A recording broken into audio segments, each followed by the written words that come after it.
Baik. Ini sholat 5 waktu. Setelah itu apalagi amalan terkuat di akhir zaman? Perhatikan, amalan pembenteng terkuat di akhir zaman adalah sedekah dan infak fi sabilillah. Sedekah dan infak fi sabilillah. Saya generalkan saja dulu. Apapun infaknya. Infak beda dengan sedekah. Sedekah beda dengan sedekah jariyah. Saya perjelas saja sedikit, silakan tanya jawab nanti ya. Sedekatun jariyah adalah harta yang dikeluarkan untuk kepentingan kebaikan kaum muslimin atau kepentingan Islam, dipakai untuk ibadah, mungkin bangun masjid, mungkin bangun panti asuhan, mungkin bangun pesantren. Sedekatun jariyah, sedekah yang pahalanya terus mengalir, asal masih bisa dipakai. Kayak Utsman bin Affan, Masya Allah sedekahnya itu. Hotel yang dibangunnya di Mekah, hotel kebun kurma yang milik beliau di samping Masjid Nabawi, sampai hari ini Pak menghasilkan per 1 tahunnya 200 miliar. 1 tahun menghasilkan 200 miliar, dan itu sudah dikembangkan investasinya tetap dengan nama Utsman bin Affan. Ini namanya sedekatun jariyah, mengalir terus pahalanya kepada beliau. Nah, lalu apa bedanya dengan sedekah? Ada yang bukan sedekah jariyah. Contoh, kasih makan istri dengan harta yang halal, itu sedekah Pak. Menyuapkan makanan ke mulut istri, itu namanya sedekah. Memberi makan anak kita dengan harta yang halal, itu namanya sedekah. Memberi orang tua kita belanja, itu namanya sedekah. Menghajikan orang tua, mengumrahkan orang tua, itu namanya sedekah. Tapi tidak jariyah. Tidak jariyah. Lalu kalau infak Ustadz, apa bedanya infak? Nah, kalau infak, wahai hamba-hamba Allah yang kami muliakan, harta yang dikeluarkan untuk perjuangan agama Allah Subhanahu wa taala. Kalau sedekah, janji Allah dalam Al-Qur'an diganti 10 kali lipat kalau sedekah. Tapi kalau infak 700 kali lipat. Untuk jihad, kita keluarkan duit kita, itu infak itu. Untuk dakwah fi sabilillah, dai-dai para ulama dikirim ke pedalaman, itu namanya infak fi sabilillah, ya. Untuk menyekolahkan santri sehingga jadi ulama, dan dia setelah jadi ulama dia menyebarkan ilmunya ke tengah-tengah umat, maka ini namanya infak fi sabilillah. Saya datang beberapa orang-orang beriman kepada saya, soleh-soleh dan cerdas-cerdas, pintar-pintar. Ustadz, saya ingin anak saya ini jadi ulama. Dia punya kemauan keras, otaknya juga encer. Ustadz boleh uji dia, boleh tes dia, tapi kami tidak punya dana Ustadz. Bisakah anak kami ini sekolah di pesantren Ustadz? Saya katakan kepadanya, ibu mewakafkan anak ibu ini kepada Allah. Iya Ustaz. Kalau begitu anak ibu akan kami carikan orang tua asuhnya untuk menyekolahkannya, dan kalau dia jadi nanti ibu relakan anak ibu sepenuhnya untuk mengurus dan menegakkan agama Allah ini, menjadi ulama warathatul anbiya. Jadi Ustaz, siap Ustaz, silahkan Ustaz, kita buat hitam di atas putih. Saya carikan orang tua asuhnya. Saya gambarkan kepada mereka apa yang akan mereka terima. Ada emak-emak di Payakumbuh Pak, Bu, emak ini orang kaya, baru kemarin meninggalnya, baru sebulan yang lalu meninggal dunia. Orang kaya, kaya sejadi-jadinya. Dia mau menghajikan orang, biaya hajinya total di angka 35 juta. Jadi biaya pendaftaran haji berapalah, paling 25 juta sekian. Tapi untuk uang belanja dan keluarga yang ditinggalkan 35 juta. Emak ini bertanya pada saya, Ustadz, kalau emak berangkatkan si Fulan bin Fulan ini haji, emak dapat pahala hajinya enggak Ustadz? Saya jawab, kalau emak ikhlas dan itu dari harta yang benar, dia melaksanakan haji dengan cara yang benar, ikhlas pula sesuai dengan manasiknya Rasulullah, insya Allah dia mabrur hajinya, pahala hajinya mengalir pada emak. Tapi emak rugi. Kok rugi Ustadz? Kan mengalir pahalanya kepada emak, kok rugi? Rugi emak. Uang 35 juta itu kalau mak belanjakan untuk infak fisabilillah, maka mak dapat pahala yang non-stop mengalir kepada mak, walaupun mak sudah mati. Kalau ini hanya sekali aja mak, itu pun kalau hajinya mabrur. Caranya Ustadz katanya, mak cari di Payakumbuh ini anak yang berbakat, cerdas, punya semangat menuntut ilmu agama, dan cita-citanya jadi ulama. Mak ambil dia, mak sekolahkan dia, kirim dia mak ke Mesir, kirim dia ke Saudi, kirim dia ke Sudan, kirim dia ke Yaman.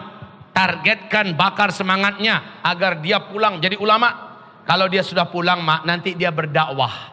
Dia mengajar kepada umat. Banyak umat yang tercerahkan, banyak umat yang dapat hidayah, banyak umat jadi kuat imannya. Lalu berkat dakwahnya, umat jadi solat, umat haji, umat umrah, umat puasa, umat tahajud, umat infak, sedekah dan lain-lainnya. Berpahalalah ustaz itu, mak. Berpahalalah ulama tersebut dari pahala mereka, tanpa mengurangi pahala-pahala mereka. Dan pahala yang dapat oleh ustaz ini di copy paste oleh Allah dan seluruhnya dikasih ke emak. Masya Allah. Ini pahala yang sempurna, mak.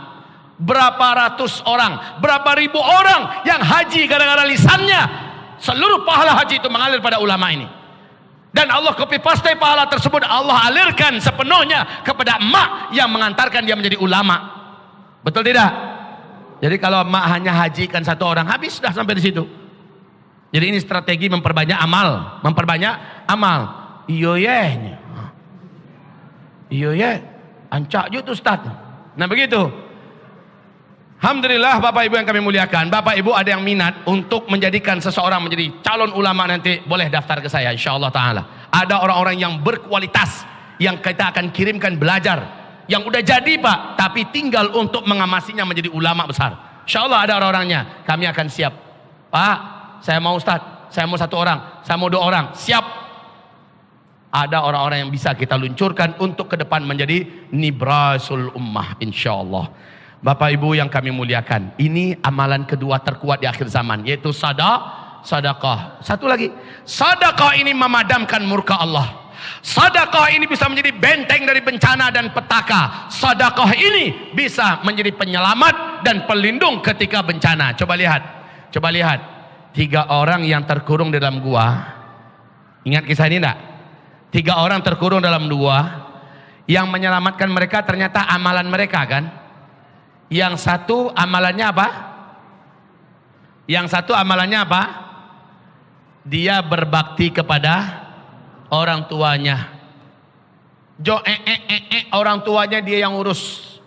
Kemana-mana tak gendong, kemana-mana. Ini sama anak ini solehnya betul. Orang tuanya digendong kemana-mana sampai orang tuanya meninggal. Dan orang tuanya ridho kepadanya. Dia sebutkan kepada Allah, ya Rabb, jika engkau ridho dengan amalanku itu, maka bukakanlah pintu yang menutupi gua kami ini. Maka Allah gerakkan batu tersebut, baru sepertiga, belum keluar mereka. Yang kedua menyebutkan amalannya. Apa amalannya? Yang kedua, orang yang kedua,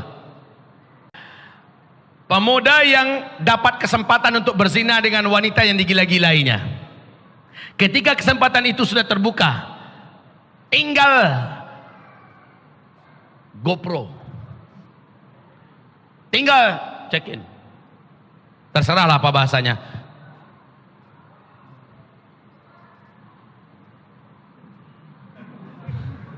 Tinggal mampehan selanya. Wanita itu berkata, takutlah engkau kepada Allah. Langsung berkeringat dia, lari dia langsung. Dan dia tidak jadi melakukan itu karena takut kepada Allah. Ya Allah, jika engkau ridha dengan apa yang aku lakukan ini, jika engkau ridha dengan apa yang aku lakukan ini, maka bukakanlah pintu ini ya Allah. Maka terbukalah. Yang ketiga, nah ini dia sedekah. Yang ketiga ini, ada pegawai saya ya Allah yang gak sempat ambil gaji dan dia sudah pergi. Gajinya itu saya belikan kepada ternak. Ternyata ternaknya itu berkembang biak sampai satu bukit penuh oleh ternak milik dia. Ketika si pegawai itu datang minta tagih, mana gaji saya dulu nggak sempat saya ambil. Saya suruh dia, pergilah kamu ke bukit sana, ada ternak di situ, ambil.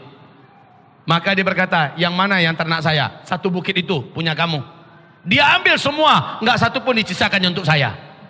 Ya Allah, jika engkau ridho dengan apa yang kulakukan ini sedekah, ya. Ternyata doa yang terakhir ini menyebabkan pintu itu terbuka secara utuh seluruhnya. Barulah mereka selamat dan keluar. Dan sedekah nanti bisa dipanggil Pak. Sedekah-sedekah kita ini bisa dipanggil di hari-hari genting. Ya Allah, hamba dulu bersedekah membangun masjid ya Allah. Jika engkau ridho dengan sedekahku itu, aku ikhlas karenamu, aku tidak ceritakan kemana-mana. Jika engkau ridho ya Allah, maka hari ini selamatkan aku dan keluargaku dari bencana besar ini. Allah selamatkan insya Allah. Allah selamatkan insya Allah ta'ala. Jadi di akhirat Pak, bukan hanya di akhirat amalan kita bisa menyelamatkan kita, di dunia juga sudah bisa menyelamatkan kita insya Allah ta'ala. Kemudian ibarat Allah yang kami muliakan, yang keempat, amalan terkuat kita di akhir zaman adalah qiyamul lail wadduha. Qiyamul lail wadduha. Tidak perlu saya uraikan ini, tapi sungguh demi Allah, saya mohon kepada Bapak Ibu semuanya, tolong sekarang wajibkan di keluarga kita saling bangun membangunkan untuk melaksanakan qiyamul lail. Nah, kalau begitu tolong tahajudnya. Dalam tahajud itu sengajakan berdoa sebelum orang azan. Angkat tangan. Angkat tangan, angkat tangan. Doalah kepada Allah. Mintalah kepada Allah. Doa, ya Rabb, ya Rabb, ya Rabb. Rasulullah bersabda, man sarrahu ay yastajiballahu lahu inda syada'idi wal karib falyukthiri du'a inda raha.